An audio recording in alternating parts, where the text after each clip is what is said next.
जो जस करई तस फल चाखा कर्म प्रधान यह विश्वर चिराखा। श्री राम जय राम जय जय राम। श्री राम जय राम जय जय राम। दुनिया रे समस्ते चाहती सुख पाइबा पे, समस्ते चाहती आनंद पाइबा पे, समस्ते चाहती शांति रे रहबा पे, समस्ते कर्म करती सुख शांति आनंद पाए। आ कर्म को छाड़ी कि मनुष्य एठी केबे भी रही परिबो नाही, कारण ये होची कर्म भूमि, ये भोग भूमि नुहे। स्वर्ग होची भोग भूमि, नरक होची भोग भूमि, ये होची कर्म भूमि। प्रत्येक मनुष्य कर्म करती सुख पाई, आनंद पाई, शांति पाई। हेले दुख पाती कहीं? मनुष्य सुख चाहे, आनंद चाहे, खुशी चाहे, किंतु आश्चर्यर कथा सी चाहे ना मो देह खराब हो, मते बार्धक्य आसु, मु मरी जाए, मो आयुष सरी जाऊ। सी जा न चाहे ता हुए। जिह्वा अच्छी, पाटी अच्छी, इच्छा अच्छी खाइबा पाई। केबे कोन केही मनुष्य चाहे जे मते डायबिटीज हो जाऊ, मते रोग हो जाऊ। केही कोन चाहे मते डाक्टर मना कर दऊ खाइबा पाई, मिठा खाइबा पाई, काबिडी खाइबा पाई। केही कोन चाहे मो गोड़ अच्छी काली मु भिन्नक्षम हो जाए, हठात मो सहित एक्सीडेंट हो जाऊ। केही कोन चाहे मो मुंड खराब हो जाऊ, मु पागल हो जाए। केही कोन चाहे मते रोग हो, केही कोन चाहे मते अस्वाभाविक मृत्यु हो। केही कोन चाहे मो जीवन रे मंद परिस्थिति आसु, खराब समय आसु। केही कोन चाहे मो मन दुख हो, मो शरीर असुस्थ हो, मो बंधु सहित मोर संपर्क तुटी जाऊ। एभली अनेक परिस्थिति जहाँ जीवन में आमको दुख दिए, जंत्रणा दिए, कष्ट दिए, सी हुए। आम न चाहिए भी ता हुए। आम न चाहिए भी दुख आमको मिले। आम सुख चाहती किंतु आमको दुख मिली थाए। यार कारण कौन? कहीं आम दुख पाती? दुख से सुख से न को विदाता परौ ददाति इति कुबुद्धि रेसा वृथा अहंकार अहम करोमीति स्वकर्म सूत्रे ग्रथिता ही लोके। स्वकर्म सूत्रे निजे करिथिबा कर्मर फल सुख दुख आकार आमको एठी मिलुछि।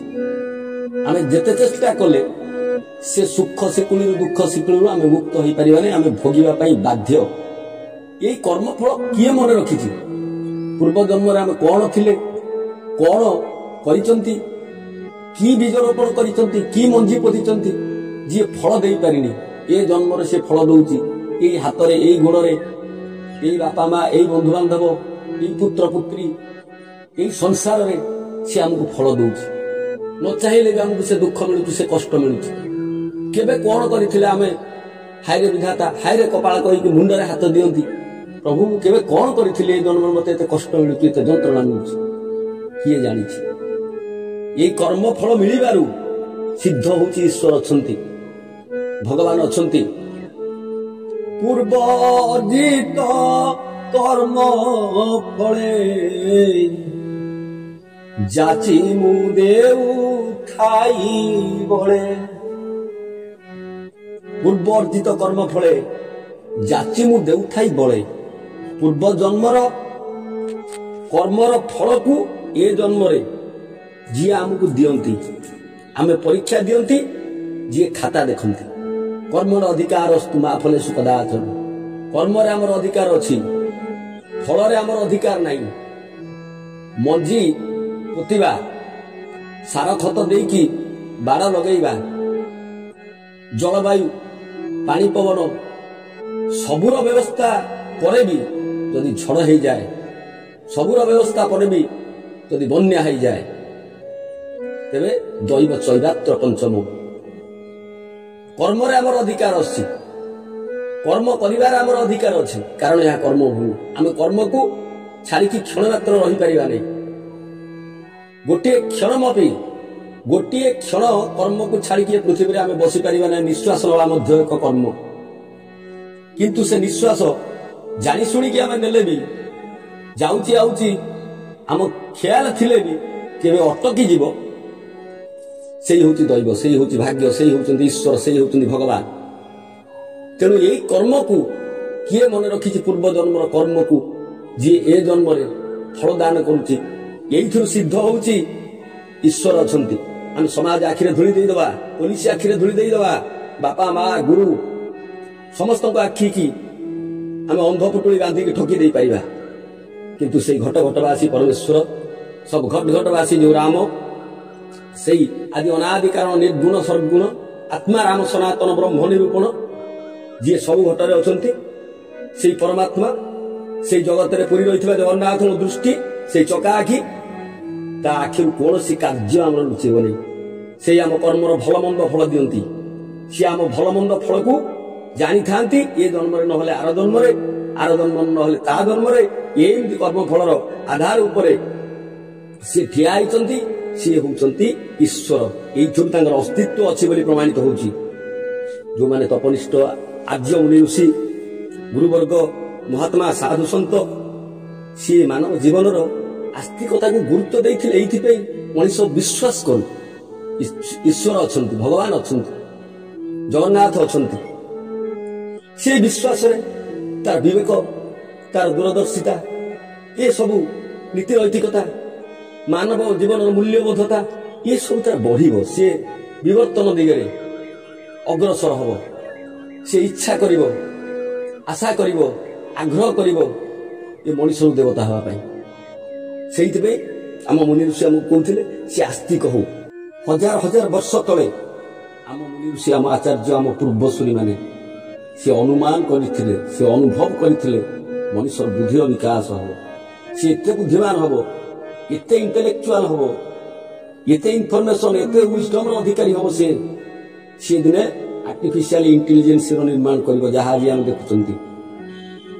आज आर्टिफिशियल इंटेलिजेंस सहित आम कथा होउचंती कि मनीष सहित कथा होउचंती आम एआई सहित व्यवहार कर मनीष सहित व्यवहार कर जानिबा मध्य दिन आमको असंभव हो से अनुभव करते मुनि ऋषि मैंने दिन जानी मनीष ये नेचर दुरुपयोग कर ये प्रकृतिर क्षति कर माटी पानी पवन आकाश निआर अपव्यवहार कर इक्वाल टू MC स्क्वायर अपव्यवहार आइनस्टाइन पश्चाताप दिन कला से अनुभव कले शांति प्रतिष्ठा दिगरे जहाँ सहायक हो पारि था सी आज परमाणु बोमा होगी सारा विश्व को ध्वंस करने दिगरे अग्रणी भूमिका ग्रहण कर आटम बम सारा विश्व आज आटमिक व्यवहार होगा जाऊँगी भारतर मुनि ऋषि साधु सन्थ महात्मा विवेकी महापुरुष हजार हजार वर्ष तले जानी ये मनीष ये विश्व शांति और सुव्यवस्था दिन विपद हम यही पथ भ्रष्टता रक्षा करने सी आस्तिकता जीवन प्रथम आधार रूप ग्रहण करते भगवान अच्छा ईश्वर अच्छा भगवान को मानिबा ईश्वर को विश्वास करवा जगन्नाथ ये जगतर परिचालक सी होती जगतर नाथ ये जगतर जड़े मालिक अच्छी जड़े स्वामी अच्छी जी सर्वत्र परिव्याप्त चका आखिरे दृष्टि आमर कौन कार्य रुचि रही पार नहीं सी आम भीतर साक्षी रूप विराजमान कर आखि सब देखुची न्याय व्यवस्था आम समस्त समान यही मान्यता आमको पापुर रक्षा कर सदाचार कर सत् प्रवृत्ति आम समाज को आगू नब आमको नीति नैतिक महापुरुष महामानव कर गढ़ी तोड़ ईश्वरीय नियम पर विश्वास रखिकी वर्तमान पर्यंत जगतर जदि किसी प्रगति होती ये जगतर जदि किसी उन्नति होती ये जगतर जदि किसी मानव जाति अग्रसर करी जगत नाथ अच्छी विश्वास करी जगतर कई कर्ता अच्छी जगतर कई मालिक अच्छी जगतर कई स्वामी अच्छी ये कथा विश्वास करी मानव जाति अग्रसर करी तार अग्रगति होती तेणु विश्वास फलदायक जदि आम विज्ञान गर्भ आम निज पावर उपर विश्वास करी निज बल उपर विश्वास करी निजर क्षमता उपर विश्वास करी आम भावती विचार करती बा कही दियंती जगत अच्छी जगतर कई मास्टर नहीं क्रिएशन अच्छी क्रिएटर नहीं भगवान नाहंती ईश्वर नाहंती केवल ये पदार्थ ये वस्तु अच्छी यार के निर्माता नहीं तेबे ये कनसेप्ट आमर बेसी दिन नुह आमे मध्य बेसी दिन नुह कारण जहाँ थिला अच्छी ताहा रहिबो आगो को आमे नथिबा आमर नास्तिकता नथिबो आस्तिकता थिबो से अस्थि रूप रे थिबे अस्ति भाति प्रिय रूपम नाम चैवात्र पंचमम आद्य त्रय ब्रह्म रूप अंतद्वय जगत रूपम तेणुक गोटे रूप हूँ अस्थि तेणु आम आस्तिक हवा से अछंती थिले रहिबे।